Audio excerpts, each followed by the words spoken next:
아멘. 할렐루야.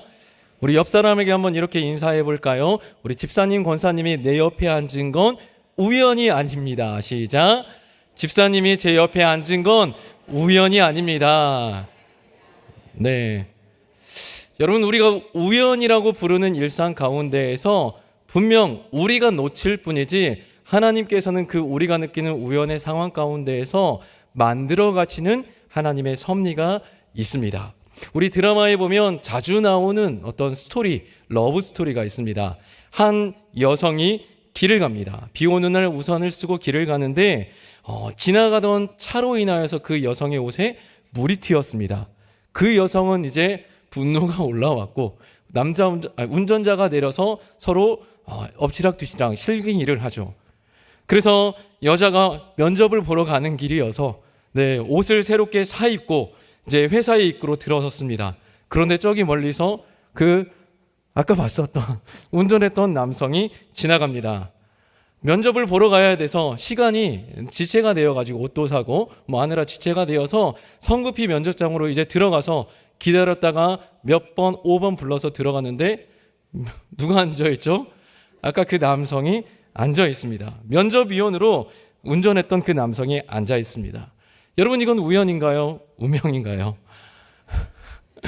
이런 에피소드와는 다소 성격은 다르지만은 오늘 이런 어떤 우연한 에피소드가 오늘 말씀에 등장합니다. 오늘 그 이야기로 함께 들어가 볼 텐데요. 그 스토리의 시작은 모압에서 베들레헴으로 돌아온 두 여인의 이야기에서부터 시작합니다. 그 두 여인은 우리가 알다시피 나오미와 룻입니다. 이 두 여인이 예루살렘에 돌아왔을 때 예루살렘은 축제 분위기였습니다. 하나님께서 자기 백성을 돌보시사 오랜 기간의 흉년이 있었지만은 그 흉년의 때가 마치게 되고 다시금 양식을 주셨기 때문입니다. 더욱이 그때는 보리 추수할 때였다라고 말하고 있습니다. 넓은 그 들의 익은 곡식을 보면서 그 곡식을 이제 수확할 때를 이제 맞이하였는데 그것을 보면서 그 베들레헴 사람들에게 기쁨과 감사가 넘쳤습니다. 하지만 그러한 가운데에서 한쪽에는 기쁨과 감사가 있지만은 이 기쁨과 감사 속으로 들어가지 못하는 이들이 있었습니다. 나오미와 룻입니다. 베들레헴으로 돌아왔을 때 나오미가 자기 자신을 가리켜서 나는 나오미가 아니다, 나는 희순이가 아니다, 나를 마라라 불러라 라고 하면서 그런 나오미의 말처럼 고향으로 다시 돌아왔지만은 그 나오미와 룻 두 여인에게는 아무것도 남은 것이 없었습니다. 가지고 있었던 땅이나 집이나 이런 것들을 다 처분하고 갔었기 때문에 자기들의 것은 없었죠. 집안의 남자들은 다 죽었고 여성 홀로 2명만 남겨졌습니다. 그들에게 남은 것이 있다면 아무것도 남지 않은 그 결핍만이 그 두 사람에게 남아 있었습니다. 여러분, 이들은 이제 어떻게 살아야 될까요? 하나님이 다시 양식을 주셨다라고 해서 살 길이 있을까 싶어가지고 베들레헴으로 돌아왔지만은 막막합니다. 두 여인의 내일이 어떻게 펼쳐질까요? 어떻게 먹고 살아야 되는지 이제 2장에서부터 나와야 되는데 2장으로 넘어오자마자 성경 기자는 슬쩍 한 사람을 언급합니다. 그 사람의 이름은 바로 보아스입니다. 1절 읽어보겠습니다. 나오미의 남편 엘리멜렉의 친족으로 유력한 자가 있으니 그의 이름은 보아스더라. 아멘. 짧은 소개입니다. 보아스에 대해서 2가지로 말하고 있죠. 나오미의 남편 엘리멜렉의 친척이더라 라고 이야기하고 있고, 두 번째는 유력한 자라고 말하고 있습니다. 여기서 유력하다라는 것은 재물이 많은, 재물이 풍부한 그런 재산이 많은 사람을 가리키는 단어이기도 하지만은 사회적으로 도덕적으로 평판이 꽤 괜찮고 덕망이 있는 사람을 의미하기도 합니다. 즉 보아스는 재산도 꽤 풍부하고 넉넉했던 사람이었지만은 사회적으로 도덕적으로 사람들에게 칭찬받고 인정받는 인물이었다라는 것을 우리가 알 수 있습니다. 결핍 자체였던 나오미와 룻과는 달리 보아스는 모든 면에서 풍부하고 풍요로움이 있었던 자였습니다.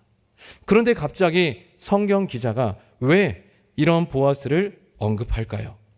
우리가 1절을 빼놓고 성경을 읽어도 전혀 어색하지 않습니다.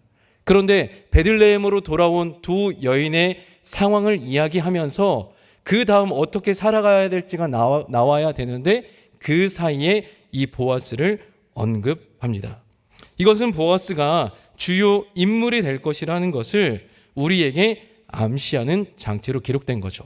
마치 제가 서두에 언급했었던 드라마의 일반적인 그런 스토리, 비 오는 날 그 여성이 우산을 쓰고 가는 그 장면이 나오기 전에 멋지게 차를 타고 운전하는 남성의 장면이 먼저 나오는 것처럼 지금 성경 기자는 먼저 본격적으로 이 룻과 나오미의 내일이 어떻게 펼쳐지기 전에 이 남성 보아스라고 하는 이 스토리 가운데 중요한 그 위치를 차지하게 될 인물을 언급합니다. 이제 성경 기자는 룻을 향하여서 카메라를 돌립니다. 우리 2절 읽어보겠습니다. 모압 여인 룻이 나오미에게 이르되 원하건대 내가 밭으로 가서 내가 누구에게 은혜를 입으면 그를 따라서 이삭을 줍겠나이다 하니 나오미가 그에게 이르되 내 따라 갈지어다 하매. 아멘. 여러분, 룻이 지금 나오미에게 말하죠. 어머니, 제가 밭에 가서 이삭을 줍겠습니다. 밭에 가서 이삭을 줍는다라는 게 어떤 의미일까요? 당시 이스라엘에게는 사회적인 약자를 보호하는 법이 있었습니다. 그것은 뭐냐? 고아와 과부와 나그네, 이 세 종류의 사람이 보통 그 고대 사회에서, 이스라엘 사회에서 약자들이었습니다. 그들에게 돌보기 위한 사회적 보호법이 있었는데 그것은 뭐냐? 당시에는 물건을 상거래를 할 수 있는 어떤 사회라기보다는 농사를 지어서 그것으로 먹고 사는 것이었죠. 근데 여성은 혼자 일을 할 수가 없었고 고아도 무슨 땅이 있겠어요. 무슨 일할 수 있는 거리가 없고 나그네 역시 그들에게는 땅의 소유권이 없었습니다.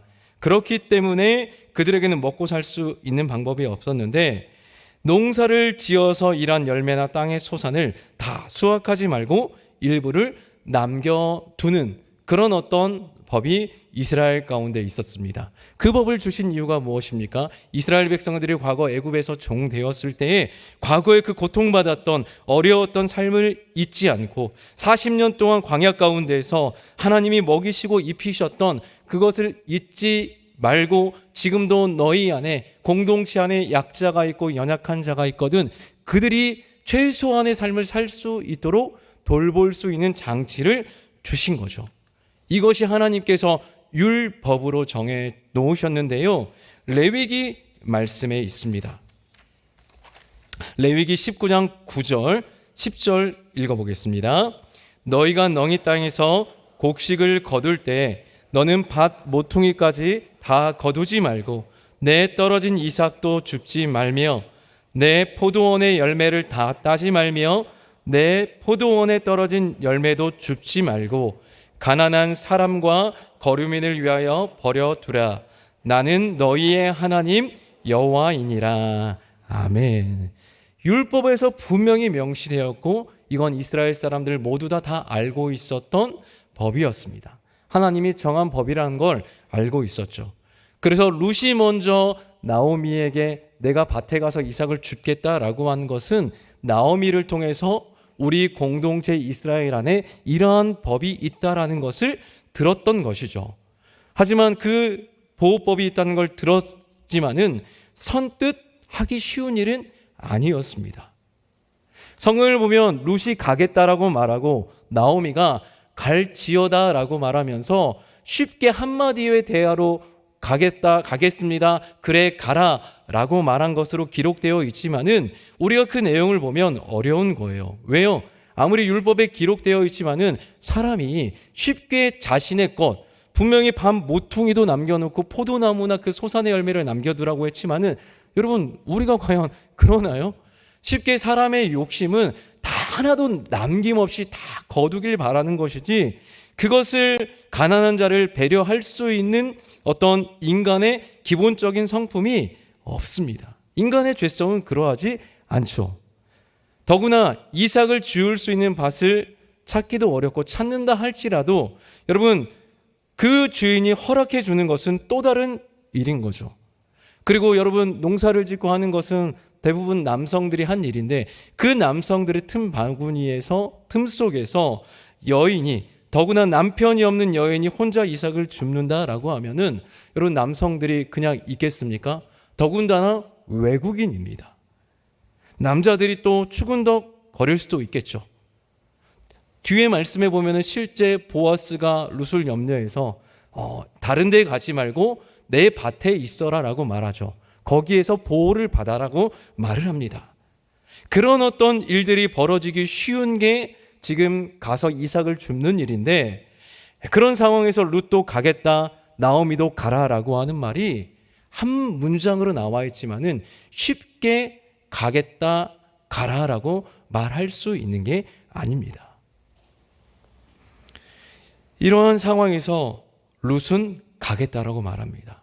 쉽지 않았지만 결핍의 상황이고 어둠과 절망의 드림자가 드리웠지만은 룻은 가겠다라는 거죠.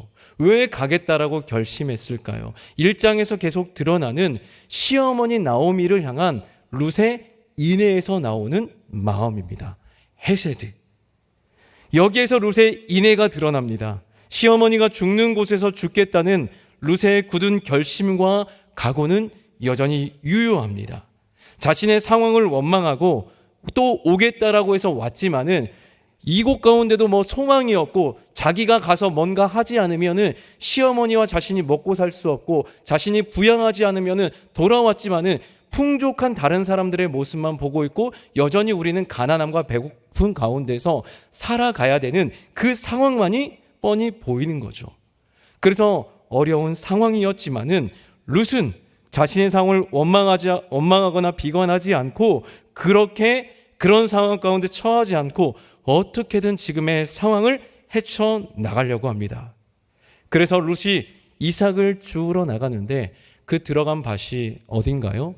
보아스의 밭이었습니다. 3절 말씀에 보면 룻이 가서 베는 자를 따라 밭에서 이삭을 줍는데 우연히 엘리멜렉의 친족 보아스에게 속한 밭에 이르렀더라. 아멘. 여러분 베는 자를 따라 밭에서 이삭을 줍는데 그 밭이 어느 밭이었어요? 보아스에게 속한 밭이었습니다. 어떻게 하다가 룻이 갔을까요? 우연히 갔다라고 말합니다. 어떤 의도, 계획을 가지고 간 것이 아니고 우연히 갔습니다. 하나님이 무슨 감동을 주셔서 여러 밭들이 있었지만은 이 밭 하다가 그래 이 밭이다라고 해서 간 것이 아니라 우연히 갔는데 그 밭이 시아버지의 친족이었던 그 보아스가 가지고 있었던 보아스 소유의 밭으로 갔습니다. 여러분 이 우연히 가게 된 이 밭에서 이 우연이 어떻게 룻에게 작용하게 될까요? 우리 이것을 이해하기 위해서 4절을 함께 보면 좋겠는데요. 우연히 보아스의 밭에 들어간 룻 앞에 그 장소에 마침 보아스가 등장합니다. 우리 4절 함께 읽어보겠습니다. 마침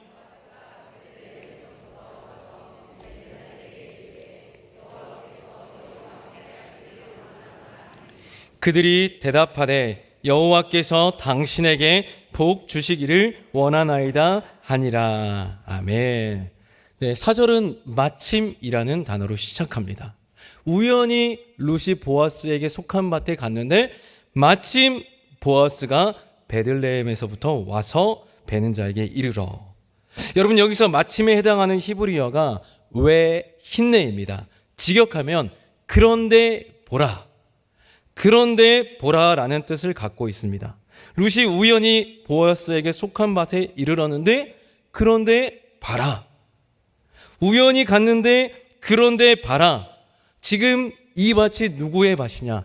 지금 이 밭에 누가 나타났고 누가 왔느냐라고 성경 기자가 지금 이 상황을 주목하고 있습니다. 누가 왔습니까? 보아스가 왔습니다. 룻은 자신의 입장에서 우연히 갔는데 보아스도 자신의 어떤 밭을 둘러보려고 우연히 갔는데 그 우연히 간 타이밍이 룻이 이삭을 줍기 위해서 온 그 타이밍에 보아스가 온 거죠. 앞으로 그리고 어떤 일이 이제 펼쳐질지 주목하여 보라. 왜 힘내? 마침내 그런데 보라라고 성경 기자가 우리에게 말하고 있습니다. 그래서 사람들 일하고 있는 사람들을 향하여서 보아스가 인사를 하고 그리고 나서 밭을 둘러보는데 갑자기 한 여인이 보입니다. 그 이삭을 베는 자들을 관리하는 사환을 불러다가 묻습니다. 저 여인이 누구냐? 사환이 그리고 대답하죠. 우리 6절 7절 읽어보겠습니다.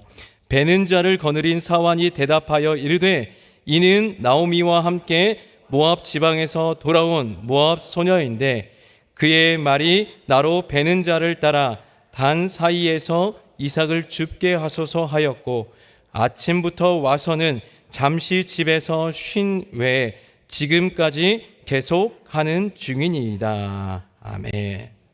여러분, 사환이 꽤 이렇게 길게 대답할 필요가 없습니다. 보아스가 물어봤던 것은 저 여인이 누구에게 속한 자이냐 물었거든요. 그런데 그러면은 나오미에게 속한 사람입니다 라고 말하면 되는데 나오미와 함께 모압 지방에서 돌아온 소녀인데 7절에 보니까 그의 말이 나는 이러이러해서 지금 이 자리에 왔고 그리고 아침부터 와서 잠깐 집에 가서 쉰 것 외에는 계속 줄곧 쉬지 않고 일했다라고 사환이 대답합니다. 여러분, 그러니까 지금 이 사환도 주목하고 있는 거고 보아스도 그의 시선이 이 여인에게 머물렀습니다. 여러분, 성경을 보는데 이런 어떤 또 깨달음이 오더라고요. 사환을 통해서 이렇게 말했지만은 이 사환이 룻을 바라보는 이 어떤 그 시각이 하나님이 룻을 바라보는 그 태도가 아닌가, 그 모습이 아닌가라고 하는 생각이 들었습니다. 여러분, 그러면서 이 사환이 이렇게 대답했고 성경 기자는 또 말하고 있지 않지만은 추측이 죄가 되지 않는다면 보아스는 이미 룻에게 어느 정도 호감 내지 관심을 가지고 있었던 것 같습니다. 11절 말씀에 따르면 이미 나오미와 룻이 베들레헴에 왔다라는 것을 보아스도 알고 있었고 또 룻이 그 시어머니에게 또 그 시아버지와 두 아들이 살아 있었을 때 어떻게 행했는지를 보아스가 다 알고 있었어요. 그런데 나오미와 함께 모압에서 돌아온 소녀라고 하니까 그 소녀가 줄곧 아침부터 잠깐 쉰 일 외에는 계속해서 줄곧 이삭을 주었다라고 하니까 보아스에게 조금씩 관심이 올라왔던 거죠. 여러분, 우연히 룻이 보아스에게 속한 밭에 들어섰고 또 보아스가 때마침 그 밭에 이르러서 종들에게 또 인사하고 또 그런 어떤 대화가 사환과 이어집니다. 여러분, 우연히 그리고 마침 이 만남 가운데 어떤 이야기가 그려져 갈까요? 무언가 두 사람 다 뭔가 의도한 게 아니고 계획을 세운 것도 아닌데 무슨 일이 이제 생겨날 것 같습니다. 이들은 그저 자신들이 원하는 대로 행동했을 뿐입니다. 룻은 나오미와 함께 베들레헴에 온 것도 또 보아스에 간 것도 누군가에 떠밀려서 한 게 아니라 자기 자신의 선택이었습니다. 이삭을 죽기로 결정한 것도 룻 스스로의 선택이었습니다. 룻과 보아스의 만남 역시 우연인데 그 우연이 한 번으로 그치지 않았습니다. 세상 말로도 그러더군요. 우연이 계속 반복되면 뭐다? 필연이다. 여러분, 이 만남은 우연이 아닙니다. 필연입니다. 다른 표현으로는 하나님이 개입하시는 만남입니다. 이것을 우리에게 말씀하고 있습니다. 생각해 보십시오. 보아스는 유대인입니다. 경제력도 있고 덕망이 있는 사람입니다. 그렇지만 룻은 이방 사람입니다. 더군다나 여호와의 총회에 들어올 수 없는 10대까지 들어올 수 없는 모압 지역에 사는 모압 태생의 이방인입니다. 더구나 과부입니다. 또 과부인 시어머니를 모시고 있는 여인입니다. 정말 아무것도 보잘것없는 사람이고 두 사람은 결코 누가 봐도 어울릴 것이 없는 사람입니다.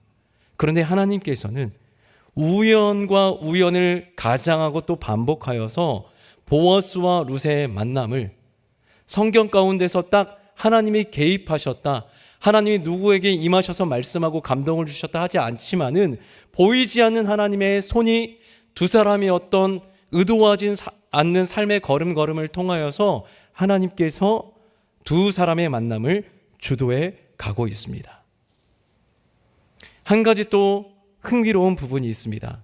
앞서서 보아스를 성경 기자는 유력한 자라고 소개하고 있습니다.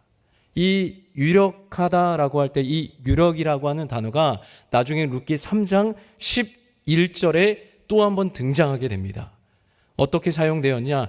보아스가 룻을 향하여서 너는 현숙한 여자라고 말합니다.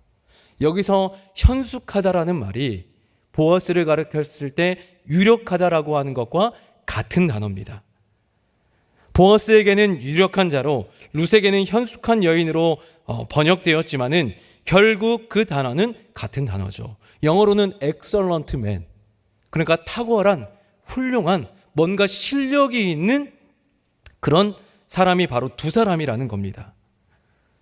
당장 보기에는 결핍한 이방 여인, 그리고 모든 것들을 다 갖춘 풍요 속의 유대인이었지만은 그들에게는 공통점이 있었던 거죠.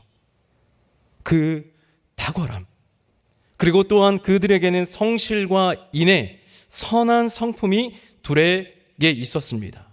그리고 그런 성품과 또 탁월함이 있었던 그 두 사람이 우연한 가운데 만났지만 그 우연한 만남 가운데에서 그들이 가지고 있었던 이 탁월함이 작용해서 만나게 되었던 거죠.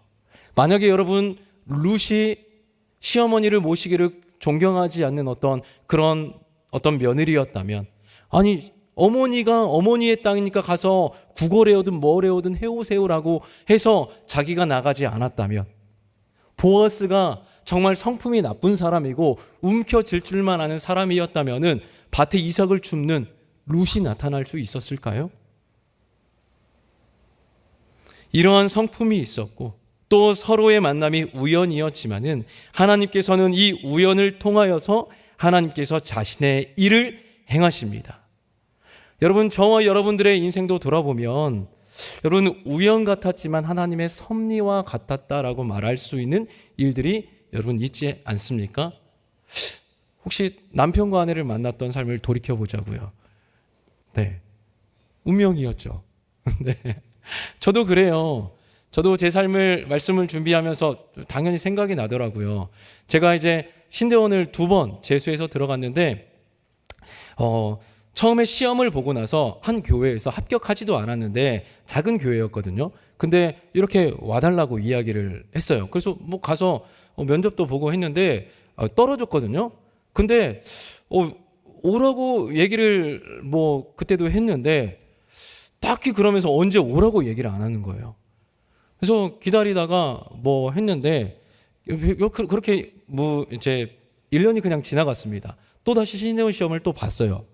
이번에 이제 또 다시 또 오라고 해서 또 그 교회에서 이제 가가지고는 이제 가깝기도 하고 뭐 저는 큰 규모가 있는 교회를 그 당시에는 가고 싶지 않아서 그래서 또 갔는데 면접까지 잘 보고 뭐 그렇게 했습니다. 그래서 신대원 합격했다라고 또 이야기를 하는데 1월이 됐는데도 연락이 없는 거예요. 도대체 뭐지? 뭐 그렇게 해서 이제 그 교회의 목사님의 아들이 있었는데 저랑 뭐 이제 건너 아는 사이여가지고 어떻게 된 거냐라고 이제 물어봤더니 뭐 딱히 뭐 말씀이 없으신다. 그렇다고 제가 연락하기도 뭐하고 해서 그냥 있었습니다. 그래서 이제 그러다가 알고 나중에 보니까 이제 그 성균한테 간사님을 이렇게 모셨더라고요. 이제 교회 상황상 뭐 그렇게 됐는데 뭔가 이야기를 해줬으면 좋았을 텐데 그렇게 하다가 1월 둘째 주 정도가 되었는데 한 또 목사님을 통해서 한 교회를 또 소개받게 되었습니다. 전혀 제가 알지 못했던 동이었고요. 용재동이라는 동이었는데 익산을 30년 살았지만 용재동? 무슨 동이야 이게. 뭐 그렇게 생각했던 동네였습니다. 어쨌든 갔죠. 그래서 목사님하고 30분을 이야기를 하는데 되게 목사님도 성품이 좋으시고 또 제가 생각하고 기도했었던 교회였던 것 같아서 그 교회에 갔습니다.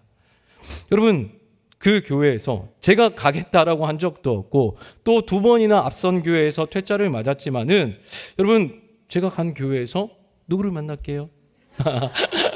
예.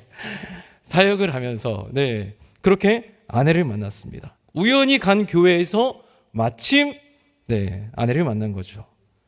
만약에 그 앞선 교회에서 두 번째 오라고 했다면 지금의 아내를 만났을까? 결혼은 했을까? 라는 생각이 드는데 진짜 하나님의 이건 섭니다. 라는 생각이 들더라고요. 여러분, 제어 이 얘기처럼 뭐 별거 아니지만은 지나고 나서 보니까 이건 하나님의 섭리였고 인간적인 표현으로는 운명이었다라는 생각이 듭니다. 나오미와 룻의 삶에도 어떤 기적 같은 이야기는 보이지 않아요. 갑자기 뭔가 돈벼락을 맞았다거나 하늘에서 만나와 메추리가 떨어졌다는 말도 없습니다. 사르밧 과부처럼 끊임없이 나오는 어떤 기름병이나 밀가루통 이야기도 없고요. 그저 긍휼의 법을 붙잡고 남의 밭에 가서 이삭을 주운 일밖에 없습니다. 그런데 그런 일상의 상황 가운데에서 하나님의 은혜가 임했던 거죠. 우연이지만은 마침이라고 하는 그 상황 가운데에서 하나님의 은혜가 임했습니다. 룻은 자신의 비참한 상황 가운데에서 주저하지 않거나 절망하지 않았습니다. 할 수 있는 작은 일에서 하나님의 은혜를 사모했고 하나님께서는 그 룻의 상황을 우연의 상황이었지만은 그런데 보라라고 하는 마침의 상황을 통해서 하나님께서는 섭리하시고 일하셨던 거죠. 사랑하는 여러분, 우리의 인생도 우연과 마침의 연속처럼 우리는 그것을 경험합니다. 그리고 우연한 우리의 삶에서 우연과 마침이 우리의 간증을 만들어내기도 합니다. 여러분, 그래서 우리 편에서는 이런 상황이 우연이라고 생각할지 모르겠지만은 하나님 편에서는 필연입니다. 우연이라고 우리는 생각할지 모르겠지만 그건 우연이 아니라 하나님 편에서는 필연인 거죠. 우연과 마침, 우연과 이런 운명에서 우리는 어떻게 살아야 될까요? 뭔가 정해져 있으니 내가 하지 않아도 뭔가 상황이 이렇게 흘러갈 것이니 두 손 놓고 살아야 될까요? 그것은 아닙니다. 룻처럼 우리가 어떤 상황에서도 하나님의 섭리와 뜻이 있음을 믿고 소망하면서 우리가 할 수 있는 일들을 행해야 되죠. 이렇게 생각해요. 우리가 항상 앉는 자리에 앉았지만은 내가 앉는 가운데에서 오늘은 이 집사님 권사님이 앉으셨네? 라고 해서 그냥 우연히 생각할 게 아니라 여러분 그런 경우 있죠. 우리가 찬양하고 기도하다가 옆에 앉은 분이 되게 은혜롭게 찬양을 해요. 그럼 그 찬양에 내가 뭔가 감동이 되고 더 나도 힘있게 찬양이 나옵니다. 기도의 시간 가운데 기도하는데 나는 작은 목소리로 기도하고 뭔가 힘이 없고 어려운데 옆에서 힘있게 기도하고 기도가 나에게 왠지 모르게 힘이 되는 거예요. 그 옆에 우연히 앉았지만은 우연히 만난 그 만남을 통해서 하나님께서는 그 우연을 어떻게 하나님의 섭리로 바꿔 가실지를 모르는 거죠. 그렇기 때문에 우리는 모든 상황 가운데에서 그 우연이라고 생각하는 삶 가운데에서 열심히 최선을 다해 살아야 됩니다. 환경을 탓하거나 뒷짐지거나 불평하는 인생이 아니라 힘겨운 삶 가운데에도 낙심과 절망하는 것이 아니라 하나님의 은혜를 구하고 의지해야 됩니다. 그러한 삶 가운데에서 하나님이 역사하시고 기뻐하실 줄 믿습니다. 하나님은 기도하는 손 위에 일하는 손 위에 은혜를 베푸시는 걸 기뻐하는 분입니다. 말씀을 맺습니다. 사랑하는 여러분, 오늘 말씀을 통해서 우리는 하나님의 섭리와 은혜를 다시 한번 깨닫게 됩니다. 나오미는 철저한 결핍 가운데 살았지만 낙심하지 않았습니다. 이삭을 줍기 위해 나섰고 우연히 보아스 밭에 들어섰습니다. 그리고 그 우연한 룻의 길과 보아스의 길 가운데에서 하나님께서는 보이지 않는 손으로 섭리를 만들어 가셨습니다. 우리의 삶도 마찬가지입니다. 어려운 상황 가운데에서도 모든 상황 가운데 하나님을 신뢰하고 우리의 자리에서 최선을 다할 때 하나님께서는 우리의 삶에 역사하시고 우리의 우연을 필연으로 하나님의 놀라운 역사가 임하는 사건으로 만들어 갈 것입니다. 여러분, 그런 자의 삶은 우연히 우연으로 남을 수 없습니다. 우연은 필연으로, 우연은 하나님이 놀랍게 역사하는 섭리로 이어질 줄 믿습니다.